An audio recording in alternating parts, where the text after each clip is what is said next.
विराम चिह्न। बच्चों, आप जानते हैं कि जब हम आपस में वार्तालाप करते हैं तब हम सभी शब्दों या वाक्यों को एक ही लय में नहीं बोलते। अपनी बात को स्पष्ट करने के लिए हम बीच बीच में रुकते हैं, जिससे हमारे द्वारा कही गई बात स्पष्ट रूप से दूसरों तक पहुंच सके। मौखिक भाषा में यह रुकावट सुर, बलाघात, अनुतान के रूप में होती है। भाषा के लिखित रूप में वाक्यों में विशेष स्थान पर बल देने, रुकने, उतार चढ़ाव आदि भावों को दर्शाने के लिए हिंदी व्याकरण में कुछ विशेष चिन्ह निर्धारित किए गए हैं, जिन्हें विराम चिन्ह कहते हैं। इन चिन्हों का प्रयोग रुकने के लिए किया जाता है, इसलिए इन्हें नाम दिया गया है विराम चिन्ह। यदि हम विराम चिन्हों का सही जगह पर प्रयोग नहीं करते तो अर्थ का अनर्थ हो सकता है। इसे एक उदाहरण द्वारा समझा जा सकता है। हिंदी की अध्यापिका ने कक्षा में आते ही सब बच्चों से बारी बारी से पाठ का एक अनुच्छेद पढ़ने को कहा। जब सौम्या की बारी आई तो सौम्या पढ़ते पढ़ते एक क्षण के लिए रुकी। तभी अध्यापिका ने कहा, सौम्या रुको, मत पढ़ो। सौम्या रुक गई। अध्यापिका चकित हो गई कि सौम्या रुक क्यों गई है। वास्तव में वाक्य को बोलते समय अध्यापिका ने गलती की थी। वाक्य में विराम चिन्हों के गलत प्रयोग से सौम्या ने उनकी बात का गलत अर्थ निकाला। वास्तव में अध्यापिका को कहना चाहिए था, सौम्या रुक, मत पढ़ो। इस प्रकार हमने जाना कि हिंदी व्याकरण में विराम चिन्हों का अपना एक विशेष महत्व है। अतः विराम चिन्ह की परिभाषा है, लिखित भाषा के वाक्यों में रुकने, विस्मय, उतार चढ़ाव या प्रश्न पूछने आदि भावों को प्रकट करने के लिए जिन चिन्हों का प्रयोग किया जाता है, उन्हें विराम चिन्ह कहते हैं। विशेष 1. लगभग सभी भाषाओं में समान विराम चिन्हों का प्रयोग किया जाता है। हिंदी भाषा में प्रयुक्त होने वाले विराम चिन्ह निम्नलिखित हैं। 1. पूर्ण विराम। 2. अल्प विराम। 3. अर्ध विराम। 4. प्रश्नवाचक चिन्ह। 5. विस्मयादिबोधक। 6. निर्देशक चिन्ह। 7. योजक चिन्ह। 8. उद्धरण चिन्ह। 9. लाघव चिन्ह। 10. कोष्ठक। 11. विवरण चिन्ह। 12. हंसपद चिन्ह त्रुटि पूरक। 13. विस्मरण चिन्ह। 14. रेखांकन। 1. पूर्ण विराम। वाक्य के समाप्त हो जाने का संकेत देने के लिए पूर्ण विराम का प्रयोग किया जाता है। विस्मयादिबोधक व प्रश्नवाचक वाक्यों को छोड़कर प्रत्येक वाक्य के अंत में इसका प्रयोग किया जाता है। अन्य उदाहरण: क. लड़कों द्वारा क्रिकेट खेला जाता है। ख. संगठन द्वारा जुलूस निकाला गया। ग. माँ खाना बना रही हैं। घ. आप इधर आ जाइए। 2. अल्प विराम। अल्प का अर्थ है कम और विराम का अर्थ है रुकना, अर्थात कम समय के लिए रुका जाए। इसका प्रयोग निम्न प्रकार से किया जाता है। क. जब एक ही तरह के शब्द इकट्ठे आ जाएं, जैसे राम, वीर, दृढ़ निश्चयी, साहसी, कर्मठ आदि। ख. जब एक ही तरह के वाक्यांश साथ साथ आ जाएं, जैसे 1. राम बाजार गया, दवाइयाँ ले आया। 2. पेड़ हमें लकड़ी प्रदान करते हैं, भोजन प्रदान करते हैं, दवाइयाँ प्रदान करते हैं। 3. माँ ने खाना बनाया, रसोई घर साफ किया और फिर वह नहाने चली गईं। घ. 2 उपवाक्यों के बीच में समुच्चय बोधक शब्दों से पहले, जैसे 1. जल्दी चलो, नहीं तो गाड़ी छूट जाएगी। 2. काल करे सो आज कर, आज करे सो अब, पल में प्रलय आएगी, बहुरी करेगा कब। घ. हाँ नहीं या किसी शब्द विशेष पर बल देने के लिए, जैसे 1. जी हाँ, मैं वहाँ उपस्थित था। 2. नहीं, मैंने उसे नहीं देखा। च. संबोधन को शेष वाक्यों से अलग दर्शाने के लिए, जैसे 1. राम, तुम मेरे साथ आओ। 2. पिताजी, मैं अभी आया। 6 महीनों की तारीख और सन को पृथक पृथक दर्शाने के लिए, जैसे 1. 26 जनवरी 2016। 2. 14 नवंबर 2016।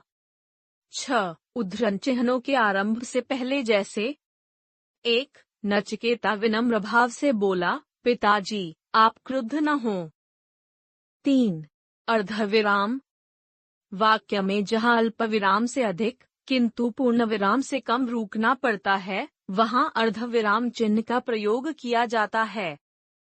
अन्य उदाहरण, मैंने उसे बहुत समझाया पर वह नहीं माना। मन लगाकर पढ़ो, परीक्षाएं आरंभ होने वाली हैं। 4. प्रश्नवाचक चिन्ह, प्रश्नसूचक वाक्यों के अंत में पूर्ण विराम के स्थान पर प्रश्नवाचक चिन्ह लगाया जाता है। अन्य उदाहरण, आपको किससे मिलना है? ख, तुम कब आए? ग, आपको किधर जाना है? घ, क्या खाओगे? 5. विस्मयादिबोधक, भय, शोक, हर्ष, घृणा, आश्चर्य, उत्सुकता आदि भावों को प्रकट करने वाले शब्दों के लिए विस्मयादिबोध चिन्ह का प्रयोग किया जाता है। अन्य उदाहरण, अरे, तुम्हें तो चोट लग गई। ख, छी, कितनी बदबू है। 6. निर्देशक चिन्ह, इसका आकार योजक रेखा से बड़ा होता है। इसका प्रयोग निम्न स्थितियों में किया जाता है। अन्य उदाहरण, किसी बात का निर्देश देने के लिए, जैसे गंगा भारतीय संस्कृति का प्रतीक रही है। ख, विवरण देने के लिए, जैसे जो अनादिकाल से बहती आ रही है। ग, कथनों को स्पष्ट करने के लिए, जैसे सब बच्चे लाइन बना लें। घ, वार्तालाप में नामों के तुरंत बाद निर्देश चिन्हों का प्रयोग किया जाता है, जैसे माँ ने कहा हम घूमने जाएंगे। 7. योजक चिन्ह, इसका आकार निर्देशक चिन्ह से छोटा होता है। इसका प्रयोग निम्न स्थितियों में किया जाता है। अन्य उदाहरण, तत्पुरुष तथा द्वंद्व समास में दोनों पदों के बीच में, जैसे ईश्वर भक्ति, माता पिता, ईश्वर वंदना। ख, शब्द युग्मों के बीच में, जैसे कभी कभी, दुख दर्द, ठीक ठाक। ग, तुलनावाचक सासी से पूर्वादि, जैसे कौन सा उत्तर सही है। घ, संख्याओं और उनके अंशों के साथ, जैसे 1/4, 2/3। 8. उद्धरण चिन्ह, यह चिन्ह 2 प्रकार के होते हैं। 1. इकहरे उद्धरण चिन्ह का प्रयोग किसी लेखक का उपनाम, कविता, उपन्यास या पुस्तक के शीर्षक को दर्शाने के लिए प्रयोग किया जाता है। अन्य उदाहरण, हम पंछी उन्मुक्त गंगन के कविता के कवि शिवमंगल सिंह सुमन हैं। ख, सूर्यकांत त्रिपाठी निराला की कविता राम की शक्ति पूजा एक उत्कृष्ट कविता है।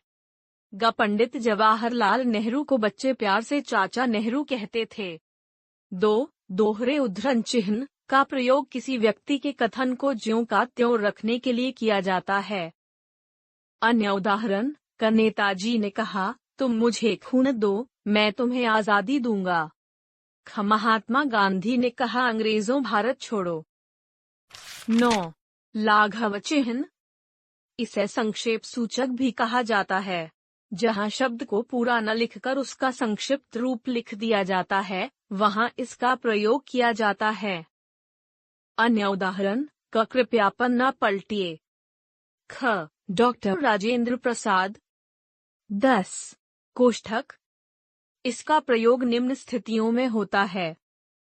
अन्य उदाहरण, किसी पद का अर्थ स्पष्ट करने के लिए, जैसे इंदिरा गांधी भारत के प्रथम प्रधानमंत्री पंडित जवाहरलाल नेहरू की पुत्री थीं। ख, क्रम सूचक अंकों को शब्दों से अलग दर्शाने के लिए उचित विकल्प चुनिए। 1. राजा, 2. रानी।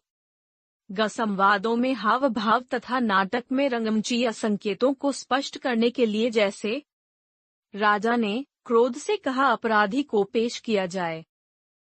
11. विवरण चिन्ह, जब किसी बात का विवरण, उत्तर या उदाहरण अगली पंक्ति में देना हो, तो विवरण चिन्हों का प्रयोग किया जाता है। अन्य उदाहरण, सर्वनामों के निम्न 3 भेद हैं। खवनों के लाभ निम्नलिखित हैं। 12. हंस पद चिन्ह त्रुटि पूरक। इस चिन्ह का प्रयोग उस समय किया जाता है जब हम वाक्य में कुछ लिखना भूल गए हों और उस शब्द को वाक्य के ऊपर लिख रहे हैं। इसी कारण इसे त्रुटिपूरक भी कहा जाता है। इसका आकार हंस पक्षी के पैर जैसा होता है, इसलिए इसे हंसपद भी कहते हैं। हमारे समारोह अन्य उदाहरण: क, आप भी यहाँ आइए। ख, कल हमारे विद्यालय का वार्षिक है। 13. विस्मरण चिन्ह: यदि लेखन के समय कोई महत्वपूर्ण बात का बड़ा हिस्सा छूट जाए, तो उस वक्तव्य के अंत में लिखने से पूर्व और जहां वह बात लिखी जानी चाहिए थी, दोनों स्थानों पर इस चिन्ह का प्रयोग किया जाता है। अन्य उदाहरण: डॉक्टर राजेंद्र प्रसाद हमारे देश के प्रथम राष्ट्रपति थे। उनका जन्म 3 दिसंबर 1884 में हुआ। 1947 में उन्हें भारत का प्रथम राष्ट्रपति चुना गया। सन 1942 में उन्होंने एंट्रेंस की परीक्षा पास की। 1921 में उन्होंने अपने व्यवसाय को छोड़कर सारा जीवन देश की सेवा में लगा दिया। 14. रेखांकन: वाक्य में महत्वपूर्ण शब्द या पद को रेखांकित कर दिया जाता है। अन्य उदाहरण: क, वह राम का घर है। ख काल के मुख्य 3 भेद हैं। हमने सीखा: बोलते समय भावों को स्पष्ट करने के लिए हम अपनी वाणी में उतार चढ़ाव लाते हैं। उसी प्रकार लिखित भाषा में अपनी बात पर बल देने या समझाने के लिए जिन चिन्हों का प्रयोग किया जाता है, उन्हें विराम चिन्ह कहते हैं। विराम चिन्हों के प्रयोग से भाषा की स्पष्टता एवं सौंदर्य में वृद्धि होती है। विराम चिन्हों का अनुचित प्रयोग वाक्य के अर्थ को पूरी तरह बदल सकता है।